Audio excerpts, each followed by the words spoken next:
Hello, hello, and welcome to another edition, the Thursday, October 22nd edition of Maximum Growth Live. Seth, I've been thinking about this. Oh, by the way, I am Jay Ruane, CEO of FirmFlex. I get so used to doing this. I see you so much. I forget that some people might be seeing us for the very first time, but I'm CEO of FirmFlex, social media marketing company for lawyers as well as Ruane Attorneys, a criminal defense and civil rights firm here in Connecticut. And next to me, down DC, Maryland, Virginia. Where are you? Are you in Maryland right now? I'm in Bethesda, Maryland. Bethesda, Maryland. Seth Price, the CEO of Blue Shark Digital SEO for lawyers, as well as Price Benowitz. Seth, we started this project and there weren't any leaves on the trees. And now I'm starting to lose leaves on the trees again. It's been a while that we've been going at this thing, but it's been a lot of fun.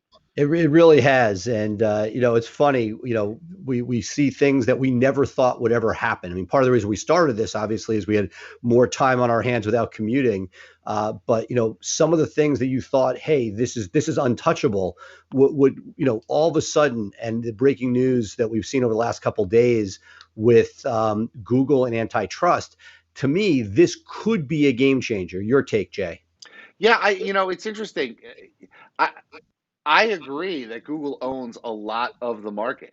90% of searches start, and I think for a lot of us in the law field, our competitor isn't necessarily the law firm down the street. It's Google. That's who we're competing with online to keep eyeballs on our website, on our brand. And while I always have, and I know you do have a lot of direct navigation to our websites, the majority of people find us through search and through paid search and now through local search ads. And Google really owns a lot of the ways to get to you. I mean, look, for my purposes and my philosophy, yeah, there's no second. It's like if you were banned from Google, it's not like you could build your business on Yahoo. You might get some cheap clicks, but it's not meaningful traffic. And what we've seen, the LSA rollout that we've talked a lot about on the show, to me is just further of squeezing out more revenue with these, eyeballs, which Google has found a place that they are definitive. So in certain sectors, you could move your money to TV, which I guess you can in certain areas of law and social. But given that search is so incredibly powerful, especially for something like criminal defense for yourself, that there really is no second place, and it'll be interesting to see. Google's going to fight it. They have Yep. some good arguments that the reason that you don't, you want to break something up is that it's not a good user experience. But they're going to say, hey, people are getting a good result. Why should anybody care? But to me, I'll take you back. I was speaking at a Florida PI event years ago, and there were a bunch of judges in the room, and I gave my presentation on SEO. And these guys are like, what the heck is this? But they kept saying, like, well, why don't you just why don't you just tell Google to do something else? Why don't you sue Google? And these were judges. These were elected judges who were sitting there sort of pushing the envelope in a way that just, everybody in the room was like, you can't do that. Well, we'll see if the Justice Department has any luck at moving the envelope and trying to, I don't say level the playing field, but at least making sure that it is not as draconian as it could be getting to. I mean, the reality is, Seth, you're savvy on technology. So am I. I know DuckDuckGo is out there. I know other search engines exist, but I go to Google because it's probably going to give me the best results. And I know enough to be able to scroll through paid ads if I don't want a paid ad. But some of the time, the paid ad that's there solves my problem. And Couldn't and agree and more. and I really need to be in a situation where I want to solve the problem. I don't necessarily want to invest a lot of time in making that decision. It's really interesting to me with the LSA. We've seen a dramatic increase in the number of phone calls that we're getting off of our criminal stuff on LSA. I mean, we are getting leads from them, and we are converting Well, leads. you were getting PPC leads before. So the But question not, is, yeah, but we're getting our PPC on a lot on DUI. We weren't as getting as many on criminal, and the criminal stuff is what's really taken off with but I have a LSA. question. I mean, this is one of those things like you got to look at the sausage making a little bit. I know that DUI is in general a very profitable widget for you. how much emphasis were you putting on the criminal PPC versus the DUI PPC? And Oh, all of a sudden, I had a decent criminal PPC campaign that was built out by that vendor that I used years ago, and she would pop in every now and then and take a look at it and make some tweaks. So I mean, we were actively seeking out criminal cases on pay per click, and I feel, my gut is telling me that the conversion rate on the LSAs for criminal is better, and well, it's a conversion on everything. It's right at the top. It's brand right, new and it's cheap. Now, you may feel differently when the cost per call goes between $300 and $500 when it's a sure, full bidding market. When you're paying on a beta test for free, you loved PPC when it was 50 cents a click, right. right? So, we're in a period right now. Avo, how much did you love Avo before they fully monetized their above the fold, right? It was great. There are people that we know in Florida who just made entire businesses off Avo. And then, so part of it is staying ahead of the curve. They are clearly looking at ways, and you said, I think you summed it up well before we get to our guest. You talked about Google being our competitor. They have essentially taken the LSAs and turned it into lead gen. So when you go to a conference and some guy wants to sell you $300 leads and you're like, that's crazy, that's what it's moving to, that you are going to be buying your leads from Avo, and they're smart enough, or the market's going to set a price such that we've done this in pay per click. There are people that work for Google. You get a 2-to-1 return on your PPC. Hopefully you're doing better, but there are a lot of times when you look at it, it's pretty ugly, that you end up as Google is your partner. Yeah, the one thing that we can say is that things are constantly changing when it comes to digital marketing, and you need to have your finger sort of on the pulse. Maybe not necessarily to go all in on LSA, maybe to dip your toes in a small practice area or a small geographic footprint, but just to be active is, I think, necessary. You want to To know, look, if that's where the eyeballs are right now, and until they change their process, they've already announced they're going to, but right now, many markets don't even have as LSA because three people have to be in the mix. They won't show it until they have three people to show. So, there are markets that I'm in that we can't get it because we don't have competitors in it yet. right. So it is very, very much at its infancy. And, it is clear that's a place you want to be while it's in its infancy. The question is this just a short term pop? If you start having to pay, $800 per traffic ticket to get those in the door, is that a place you're going to want to be? It really depends. And that's where, PPC in many major markets priced people out. And the question is going to be, where does LSA end up? Is it profitable, or is it one of those things where the margins become really thin that it's just not that interesting? I just don't know where it's going to, where we end up. And this adds an interesting question, and maybe it's something that we can dive a little deeper into on a Tuesday show where we get to have a little bit more of a conversation. And this is the question that came to my mind last night. What is the proper mix of case generating resources? Should you be 50% digital marketing, 50% referral? Should you be 80-20, one way, 90-10? I mean, what's the Look, right then thing? the answer, like a big, big fat depends. It depends on the practice area, where you are in your practice, and your level of aggressiveness. If you take the sort of the biggest advertisers out there, yes, they want the referrals, and great cases come from there.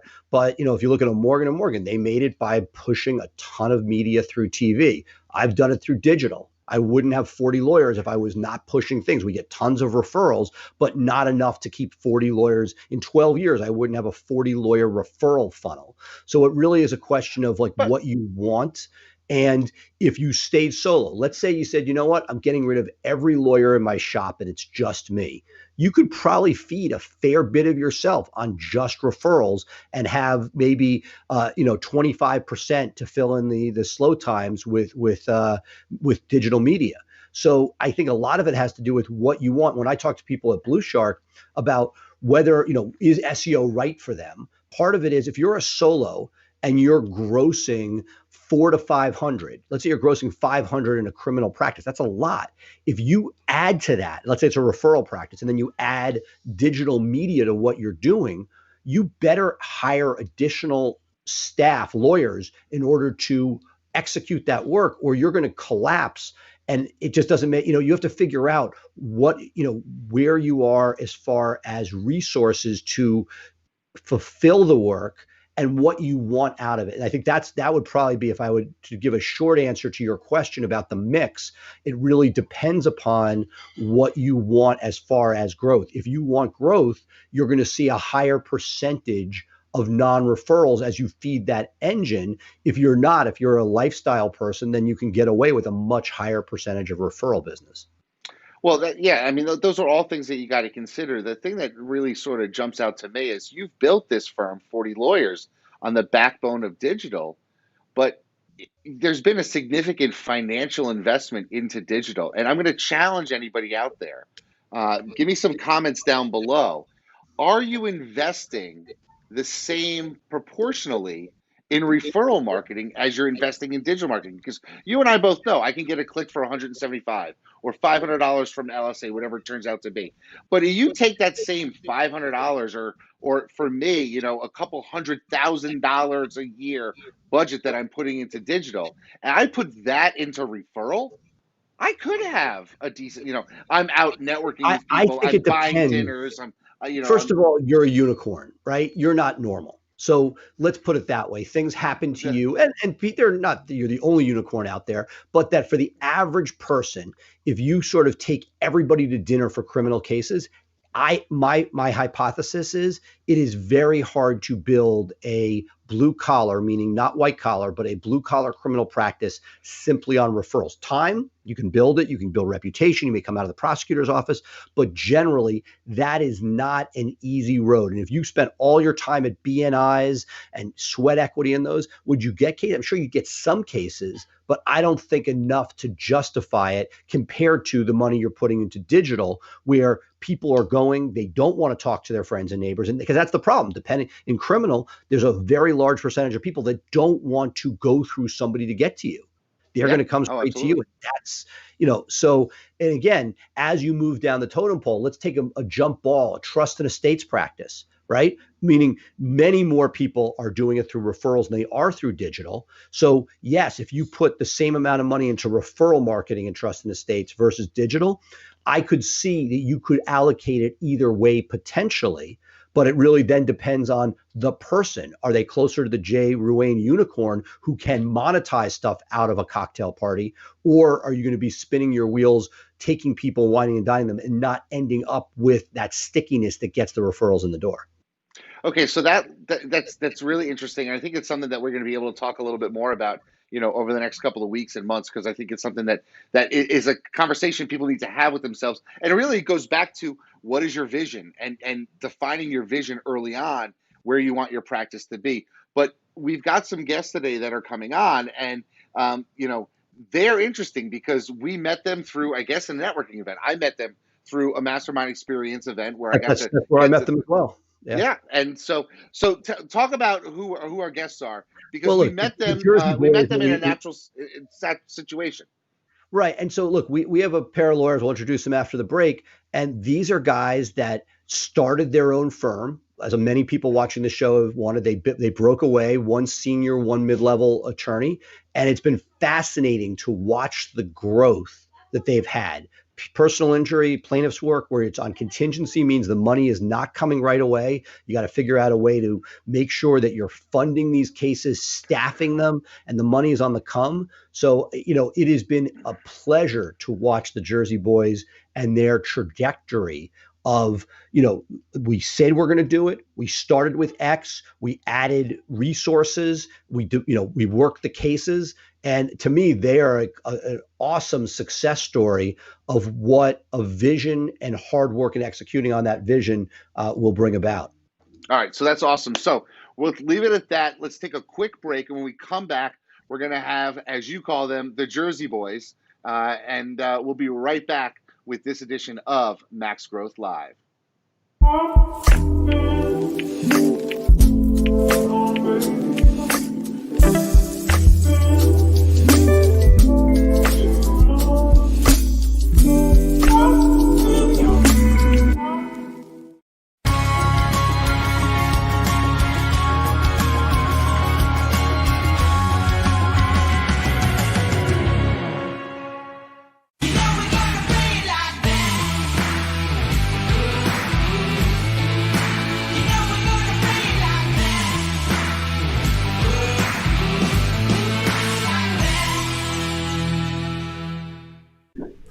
And we're back with two phenomenal guys. I've got Rich Grungo and Bill Colarulo here with us on the show. Seth, why don't you tell us about our friends? Well, the Jersey Boys, as we have grown to know and love these guys, we got to know them through John Fisher's mastermind experience and watching what you've done with the practice. We have two things we'd like to talk to you about today in our time with you. One, you guys came around, broke away from other shops to create your vision. So first, I want to hear, so many people talk about it. You guys did it. You balanced it out with a partnership in a contingency practice, not easy to finance. First, I want to talk about that. And then secondly, something that Jay's been talking a lot about, we've had a lot of guests on about, is starting a second practice area, whether you start a second firm or doing it within your firm. And I know you guys have had a nice run with that. So to begin with, tell us a little bit about your story. How did you guys figure out, hey, we can build a better mousetrap, and figure out how to put the pieces together? Bill, why don't you start? I'll fill in the blanks. All right, sounds good. So, yeah, originally Rich and I met at a bigger firm. Rich was a shareholder there. I was a first-year associate. It was really my first job out of law school. So we were able to connect there. Wasn't the right place for me. I was in an office doing research all day, which is not something I like. If you know me, I need to be out and about. But Rich and I became really close. After that, we became even closer as friends, which I think was really important for us to decide to do this venture together. Was, we had to really care about each other and trust one another with our lives. In fact, one of the jokes we made to each other when we first decided to do this is we bury bodies together now. That was kind of the joke, is we're so intertwined in every aspect of our lives. But, so you really got to make sure you're doing it. If you're going to have a partner, it's got to be someone that you trust, that you care about, that you really can share every aspect of your life with, because that's really where we are. So we made that decision. Rich was a shareholder there. He'll tell you more of his story, but he was getting conflicted out on a bunch of cases because they were a bigger firm doing a lot of different types of areas of law, and they weren't really set up to do contingency work. For me, I went to a small law firm, did all personal injury there. Great guy, great firm, learned a lot from him, but he was almost a victim of his own success in some ways, in that he never wanted to change. He didn't want to do anything differently. One of the things, if you know us, we love social media. We're very big on social media. We're on social media right now, right? He wanted no parts of social media. So for me, whenever I would go to him with ideas about advertising or ways to do different things, we didn't even have a case management software. So when I would go there, it was, we're doing fine. We're doing okay. So I always knew that this was something, it wasn't going to be long term for me. Rich actually approached me and said, hey, I think it's time for me to make my move. At the time, I'm thinking, I don't know if I'm ready. I was a little young. I don't know if I'm ready to do it. But I did it because Rich was going to be the perfect partner for me. And now in hindsight, looking back, I wish I would have done it 5 years earlier. You always wish you could have done it earlier. But, I'm happy that Rich was ready and kind of pushed me to do it a little earlier than I thought. So, Rich, what did I miss there? Well, I got something for you to throw in, Rich. So you're I get it, right? You're a shareholder there. There are conflicts. That's the ultimate time to leave. It's one thing to have the chutzpah or balls to leave an existing shareholder position. It's another to not just leave to start your own thing, but say, you know what? I have enough going on. I can see the vision. I can put a second mouth to feed with me. That's not nothing. Yeah, no question. So you asked, how does this happen? How does it work? So we've gone in the last 6 years from 3 to 27 people, but it's been smart growth. Well, I know you want to talk about growth, but it begins with a shared vision. And we both knew what we wanted to create, which was a firm focused on its people and its culture. And we shared that vision. And so together we have built and strategically planned for this growth. We're not growing just to grow, but we're working off a plan. Part of our growth, and you want to talk about the other practice areas, this has been planned for. And it turns out, the right person came into our lives at the right time in this practice area, but also the COVID-19 forced us to start to think about diversifying when all your intakes and MVAs drop because nobody's leaving the house or slip and falls or whatever it may be. So our beginning starts with a shared vision and obviously, the right personality, because we do flow together. What were some of the early hires that you're thankful you made, and which are ones in hindsight you wish you had made earlier? So when we started, it was me, Bill, and a paralegal who was my right and my left arm. And it was one of the best things we ever did because she is a great person. She knows her stuff, but she's also loyal as the day is long. So using her to start as a springboard, she started to train all our additional younger hires, younger or more inexperienced hires. Ultimately, her name is Dawn. She is now our firm administrator. We made the difficult decision of taking her out of our pre-litigation. She was running our pre-litigation, and she was so good at knowing who we were, where we were going, how all the pieces fit together. We, during the beginning of COVID, let somebody go and elevated her to the firm administrator. So she has been one of our best hires from the beginning because, again, she shares our vision and our values. What about things like accounting or intake? You know, look, firm administrator solves a lot of problems, right? Because it covers HR, helps with culture. But were there any other sort of positions along the way outside of just building your pre-lit team and your lit teams that were significant milestones for you? Yeah, Richard, I'll take this real quick. You know, one of the things you asked early on was starting a contingency practice isn't always easy because of the financial situation. So before we even opened our doors, one of the things we did is we got a great accountant who we trust and is a smart, bright guy.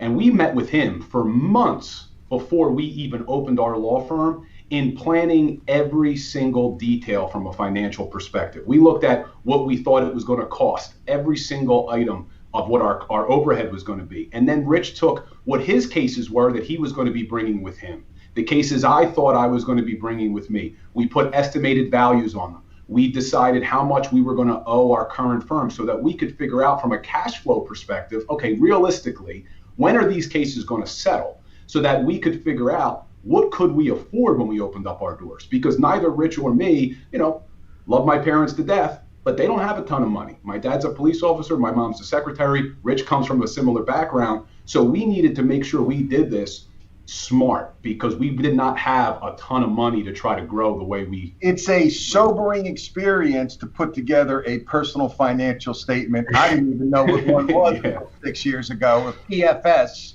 is now what we know it's called. It's certainly a sobering experience, but it was about planning and hiring the right financial consultant to have that plan in place. Another key addition. He's an outsider, but we consider him part of really of who we are because he's still with us today.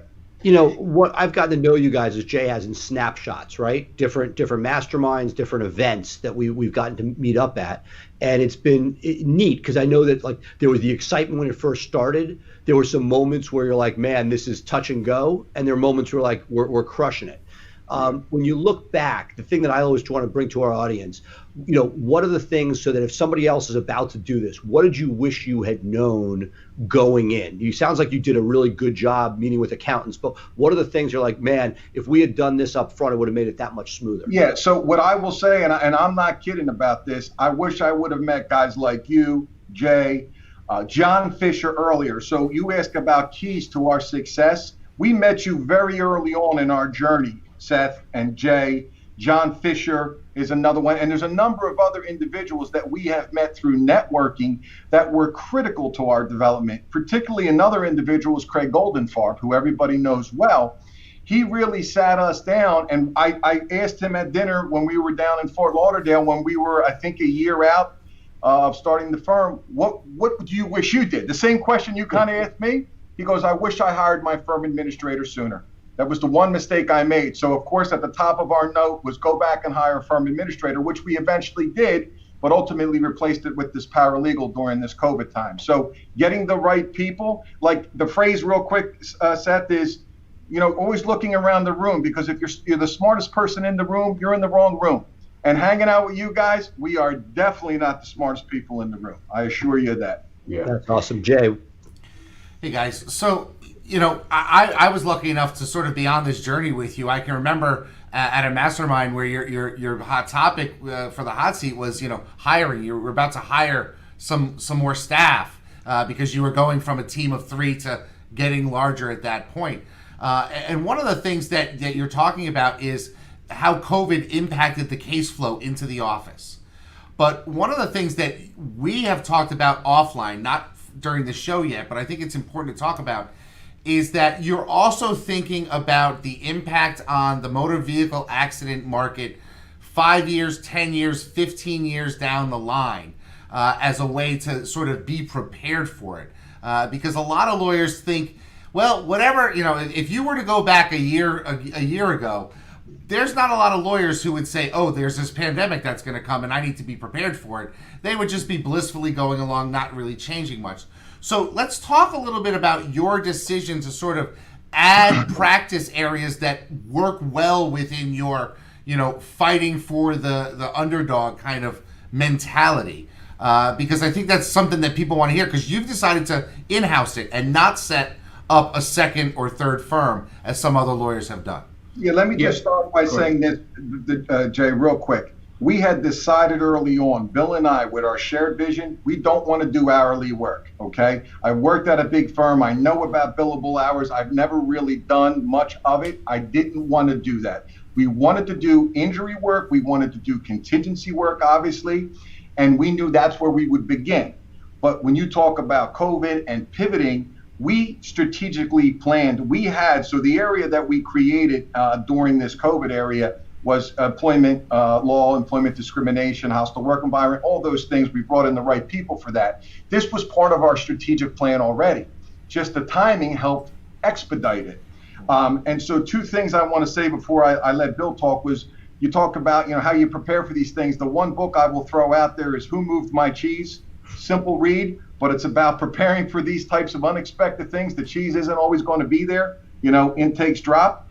And then the other thing was strategic planning. We didn't learn in college, at least I didn't, or in law school, how to strategically plan. We hired very early on a firm that actually worked with Starbucks, because I read the Starbucks book and then I traced it down to this other book called Growing Pains. I want to throw it out there because it was a huge book for me. Growing Pains by Eric Flomholtz. He has a consulting firm. So years ago, we retained his firm to teach us how to strategically plan. So we were, knock on wood, right, prepared in some respects to start to diversify. But Bill will tell you why we wanted to diversify. Well, look, I'm going to ask a more pointed question, which is off of Jay's, which is a lot of people are going through this. Some people say, you know what, we're going to keep it under one umbrella. That's been my philosophy. One firm, I got enough headaches. Versus, hey, you're known as a plaintiff's motor vehicle firm. How is that going to mix? Do you want to have a brand out there that's simply employment discrimination? Was that a consideration? How did you guys decide to put it under the same umbrella versus a different flag? So, like Rich said, COVID kind of sped this up a little bit, but this was already on our radar. In fact, at the end of every year, we sit down and plan. And for 2020, we wanted to add an employment practice. So we knew we were doing it. And to answer your question, we felt that this practice area still flowed with our brand. Our motto, our mantra, we say is pray for peace, prepare for trial, right? That's what we say. Brilliant. And we felt that wanting to only do contingency work, this falls under that category. Having a reputation and a brand of aggressive trial attorneys who could take a case all the way to the end, who didn't fear going in front of a jury to hold responsible parties accountable. This flowed with that as well. And really, yes, we're not doing just injury work anymore, but technically these are people who have been harmed in some way by someone else. So we felt that the marketing was still relatively similar. It's still relatively close to what we were doing before. It's not as if we just now started doing family law. Now that would be understood, and completely different. Right. So both from the business development point of view, as well as the marketing point of view, that is always the discussion. We have a lot of discussions, one site versus two sites. It is much, much easier. You have authority. That site that you built now means something. Adding something in a lot easier than starting from scratch. The only question is was there a consideration as to whether some people looking for that employment discrimination person, some are going to buy into that vision, like we're the trial people that we're gonna fight like hell, and some people are like, well, I want somebody who only does that. It's a tough one. Well, and that's why I think when Rich said we found someone who we think is a bona fide rock star of an attorney, what helps is that's what her background is. So what we're trying to really do here is, the Grungo Colarulo brand is what it is. And now what we've done is we brought someone on who their entire career has been really dedicated to this employment discrimination practice. So hopefully you don't have that pushback from a client who says, oh, wait, you guys are a personal injury firm. Well, no, look at the background of this attorney, and you talk to her one time, you're sold. I mean, you feel confident that she knows what she's doing, awesome. And she's going to represent you the right way. So it was important that not only we added this practice area, but that we added an attorney that could back up exactly what you're saying. Is, wait, aren't you guys an injury firm? No. Look who just joined us. I think, if I'm not mistaken, we've had a conversation about this. This also is how you got into doing more workers' comp. You found a lawyer who could join you, who had experience doing that type of thing. And so it wasn't that you set out and said, we're going to do motor vehicle accidents and workers' comp. The opportunity sort of came about, and you jumped at that opportunity. Is that look, Jay, we're in the service industry, right? This is what we do. And so we're a client-centric firm. So when you have somebody call you up and say, listen, we can only handle the third party, but not the workers' comp and not the hostile work environment, you lose a relationship. So when we found the right person who could handle the workers' comp, Mike Alloy, who also is just a phenomenal man, we said, we've got to find a way to work him in. And then when we found Erica Domingo, who does the employment work, we said, now is the time. But we had been planning, Jay, and you had asked this earlier, we had been looking at our number of motor vehicle cases and the technology. Every new car you get is safer, great for society, bad for plaintiff's personal injuries, where attorneys who only do MVAs. But we knew what percentage of our cases are MVA, and we're not looking 1 or 2 years. We're looking at our 5-year plan, which is we need less MVA cases. Maybe we do more products cases, but the cars are going to be safer. There's going to be less accidents. Again, great society for society, not so great for us. So this employment was on our radar, and as Bill said, once we found the right person, it made sense. Seth, I don't know if you remember, Seth, we were at a mastermind in Chicago, and this was long before COVID-19. And I brought up for discussion is, hey, what are you guys thinking about driverless cars? Because this is something that scares the hell out of Rich and I, because we know if we're going to do this for the next 20, 30 years, we can't just hang our hat being 70% auto, because these are going to go away. And someone's like, oh, that's so long away. And I think it was Seth or Jay said, look out the window at the sign that's going up. And there was actually a Tesla dealership being put up right outside the window. We're like, it's coming. It's coming. So that's the reason we put this into our strategic plan of, hey, we got to start to diversify. Because at one point we were up over 70% auto, and we weren't anticipating a pandemic. Nobody was. But it just highlighted the fact that, hey, this is why we needed to diversify. We can't afford to have an entire practice area dry up like that with no contingency plan. Now, did you go after these people yourselves, or did you have a plan to go after them, or these things that fell into your lap? Was there a recruitment process, or this just networking? So for the employment practice, we put feelers out. We were putting feelers out. We were letting everybody know, hey, look, we're looking to add the right person for this employment practice. And luckily, across the hall from us, there's a bankruptcy attorney who's a great friend, and he's the one who said, hey, look, I think this person may be available, and I'll let them know you guys are looking. And then we talked to them, and it worked out, thankfully, that it was the right person. So we were putting feelers out there. We were letting everybody know we're looking to get into it. And like anything else, connections. So let me ask. This is important, Seth. This is important when you talk about, our decision to grow and to take this chance. We talk about shooting bullets or shooting cannonballs. Cannonballs are big risks. You're really sticking your neck out. We shot bullets with this. And what I mean by that is, when we first started talking to this attorney that eventually came on board, we hired her as a consultant to help us start to develop our practice, help us start to develop our systems, because at the time, in light of the transitions of COVID, she wasn't ready to commit to the relationship full time. Like the Dick Cheney effect. I'll lead your search committee. Yeah, so that she was actually going, if she wasn't going to be ready when we needed her, she was going to help us find the right person. We got to the end of the process, created in our case management system, the auto tasks, the questions they ask on intake, everything. And she says, I'm ready to talk. Yeah. And I said, we got to make it happen. The fee agreements and the pleading. So, when she was ready, we were ready. We had our whole system set up. I mean, we used Filevine. So we had Filevine set up with the auto tasking and everything with regard to employment cases. And that's before you even had a single employment case come in through any marketing, right? It's like you had built out, you had invested It's like getting that prospect, that that high school baseball player, and saying, I'm going to bring them up through AAA, and teach them the game the right way so that they can be a stellar pitcher at 22, 23. What you guys just talked about, I think it was last week on your program, about having people you're considering hiring come and sit for the day, or come to the day or do whatever. Well, as bringing her in as a consultant, one, we got to learn her skills. Two, we got to interact with her personally. And that was it. We knew we needed her, and it was just going to be a matter of time. Right. And Anyway, to me, it's the dating analogy, right? If she, it was like if you brought somebody in the first day and said, "Hey, you want to get married?" They think you're crazy. You had the wherewithal for that dating period. Rich did propose on the first on day. the first time, I said, "You're going to be the director." She's like, "Whoa, whoa, whoa!" Well, and you know what? And when it worked out, that's a great story. But that's some of the things that I personally struggle with. We talked about having shadow days and always be recruiting. Because I have a number of areas I would like to build into. I'd love to have a Northern Virginia family law practice that I have the marketing in place. I have everything there. I have office space, and just haven't found the right person. One of the things that I see that's hard during the pandemic is it's hard to get those touch points. You bring somebody to your office, they feel the culture. I don't know how much on lockdown you are, but you come through our office, it's a ghost town. They can see the bones of it, but they don't see that life and energy, which really helps bring people in.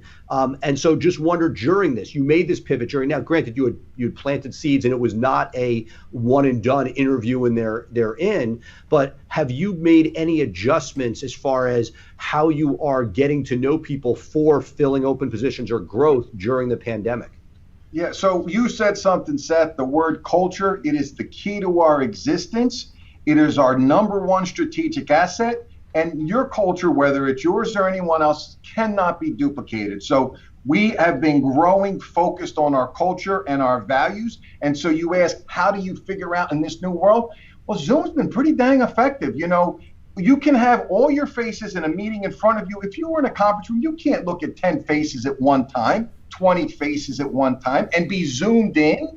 And then get to see things in the back of their house and know they have 2 cats or 2 dogs or whatever, or they got, whatever the issues they're dealing with. But when you like somebody, when somebody is, the person that you are. And that's how we really have the number one character we look for is whether they fit our values. If they fit our values, then we'll look at your skill set. It sounds like the Jersey Boy analogy could be taken from the storyline with this. Yeah, but Seth, you're right. I mean, one of the things with our culture, like Rich is saying, is our strategic asset, but not having people here in the office, especially, we hired 8 new people during COVID-19, 8, yeah, which is crazy. And thankfully, all 8 have really bought into the culture and bought into the values, and they live and they breathe it, with really not all of us ever being in. And I think the way we've done it is really two things. One is, yes, using Zoom for our meetings, but every Friday morning we do an office-wide meeting. And what Rich and I really try to do at that meeting is keep the energy up. I mean, you come into that meeting, when you sign in, it starts at 9:15, people come in early, we got music blasted through Zoom.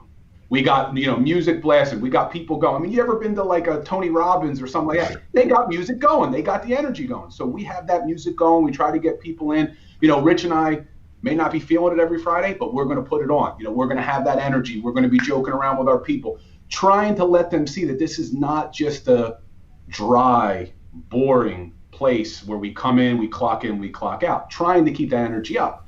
And then another trick, this was Rich's idea. We stole it from Shake Shack. I don't know if you guys know Shake Shack. Of course. They have a team Facebook page.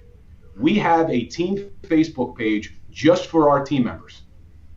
What that's done for the office itself, the connections, because now people are sharing to each other pictures of their kids, pictures of their kids. You may not want to be friends with everybody you work with on social, but what this team page allows you to do is you don't have to be friends. They don't see everything. They don't see if you're posting political stuff. They don't see that stuff.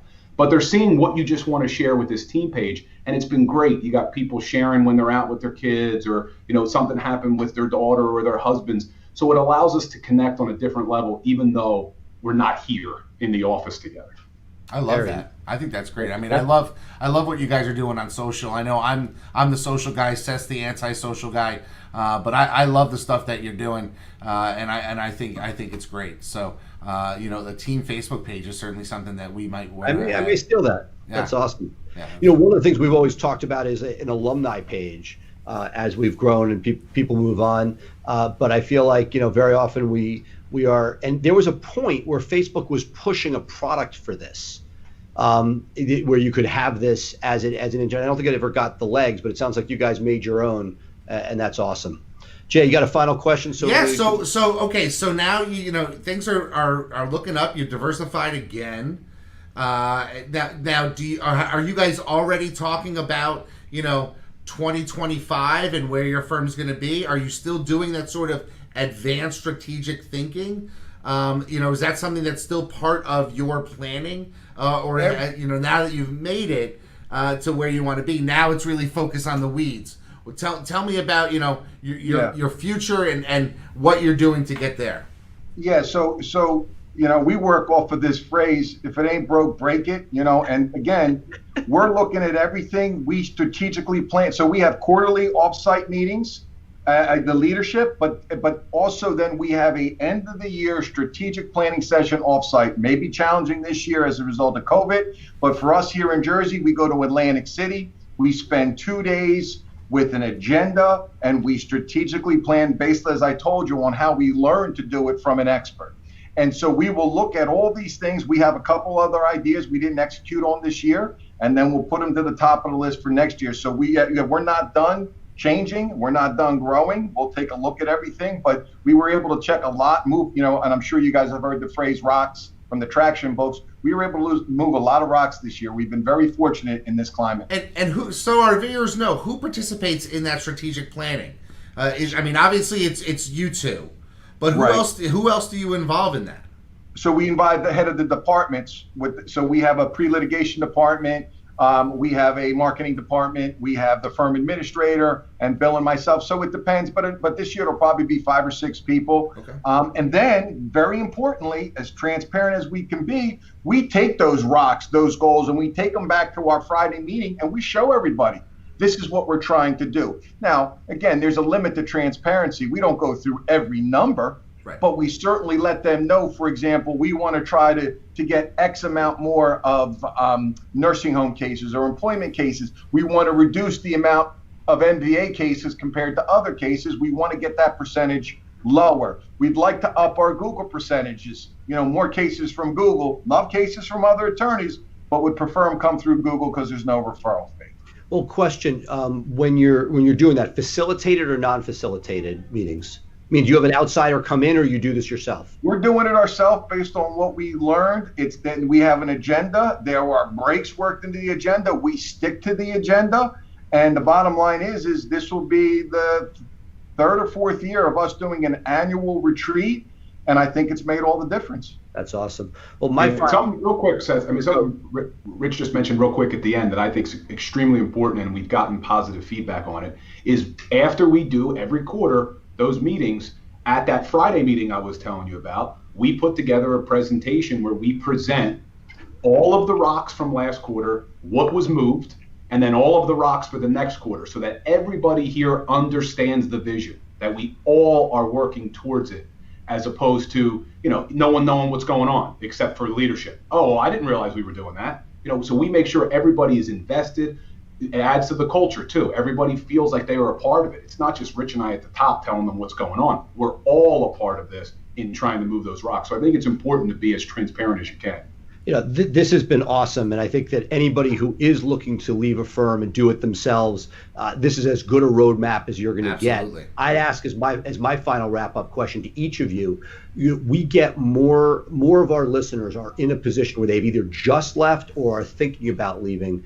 What are your words of wisdom to them? A lot of it's been laid out here, but Rich, speaking directly to that person who's sitting there scared, a little unsure, what are your direct messages to them? Yeah, fear is expected. It doesn't go away. As you continue to hire, you still wake up with the elephant on your chest. It's just the nature of what we do when we take chances. But what I would say is, number one, don't hesitate to call people like myself. If you have a question and I can help, please call me.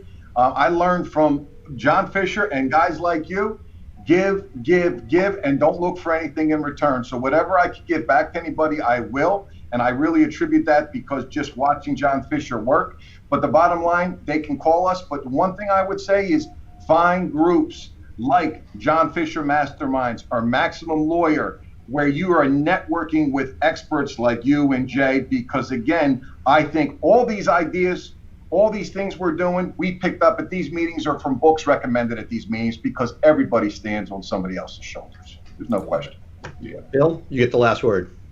Yeah, so two things. One, I mean, if you're hesitant or you're scared, if you can't bet on yourself, really, who can you bet on? I mean, that's the way we looked at it is, what are we waiting for? We believe in ourselves. Let's do this. Yes, it's going to be stressful, but we believe in ourselves. But secondly, one of the things would be systems. Now, that's probably going to make Rich laugh, because it wasn't until we went to that first mastermind group where I fully understood and appreciated the value of having strong systems in place. When we first opened, coming from the firm I came from, although I had ideas on marketing and different things I wanted to do, I used to say to Rich, and this is funny, I'll never live this one down, I don't need systems, right? I punched the filing cabinet. I punched the filing cabinet. I almost broke my hand.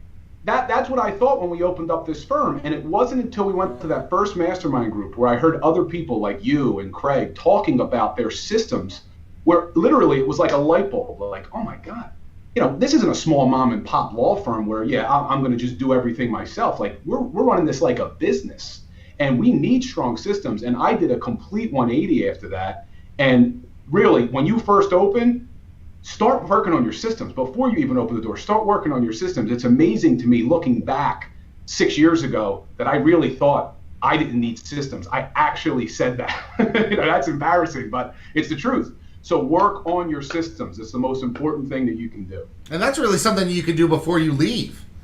Before you can identify the things that work in your current firm for systems and the things that don't work, because you've seen where the problems are. So that's really a great jumping off point if someone's considering leaving. Start identifying those things that are going to work for you in the next iteration. So I love that. Absolutely. Great. Well, awesome. Thank you so much for making the time today. It's so good to see you guys. Yeah, it's been too long. We need a hot dog late night. Again, I was just saying, Rich, the worst part of COVID has been that all these things are getting canceled. We would have probably seen each other 3 or 4 times if this COVID thing hadn't happened. We would have had a bunch of seminars and get-together. So that's the hardest part. We will ride again, guys. Thank you for having me. Be good. Thanks, guys. Thanks so much. We'll see you soon, hopefully. Take care. All right. In this world today, if you want to grow your business, you want to grow your firm, you want to take on more cases and make a bigger impact, you have to have a digital blueprint. Statistically, throughout the time that we've been working with Blue Shark Digital, our law firm, the Atlanta Divorce Law Group, grew over 1,400%. They truly understand where we're headed and how we want to get there. I have a team in Blue Shark Digital that I feel like has my back.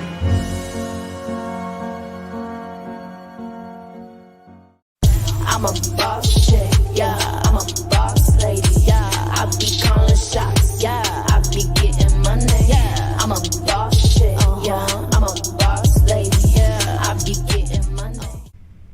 Well, Seth, I got a smile on my face because I got to hang out with Rich and Bill for almost an hour. I mean, we went longer than expected, but boy, that was a lot of fun. It really was. Those guys are inspirational to see them, and look, they sort of were very transparent. They did a lot of stuff right going in. They made pivots. I love the Facebook group for the firm. I'm going to put that in place. I love the idea that they're disciplined about those quarterly meetings and those annual meetings and sharing that information back and bringing energy. I feel like we've done a good job during COVID of leveraging Zoom, but leveraging Zoom with energy, that's a nice touch. Yeah, I mean, those guys are great just at what they do, and to have seen them on this journey, see the peaks and the valleys, when they start questioning themselves, when things aren't going right, and they grit it out, and their success is absolutely, they've earned every bit of it. So very, very happy with everything that they've done. My biggest takeaway is that they're still continuing with the strategic planning, even in a down year when it'd be very easy to say, all right, let's just put it off till next year. They're still planning on doing it. I'm going to reach out to Rich, get a copy of that agenda that they use, because I think it's something that we could actually improve our own processes here. So just another phenomenal week. Really great with the software stuff we did on Tuesday. This show, obviously, spending time with Rich and Bill was phenomenal. So I think we should cut it short here, end the show for the week. Great stuff, and I guess be ready for next week for another phenomenal week of Max Growth Live. Sound good to you? Love it. All right, so for myself, Jay Ruane, CEO of FirmFlex, for Seth Price, over there, CEO of Blue Shark Digital, we are Max Growth Live. We're available anywhere you can hear your podcast, both on the Maximum Lawyer podcast and our own podcast. And, of course, you can always watch our show live on our Facebook page. In the meantime, we're going to sign off for now. Have a great weekend, and we will see you next week on another edition, the Tuesday edition of Max Growth Live. Now, off to watch tonight's debate. We'll see you later. Bye.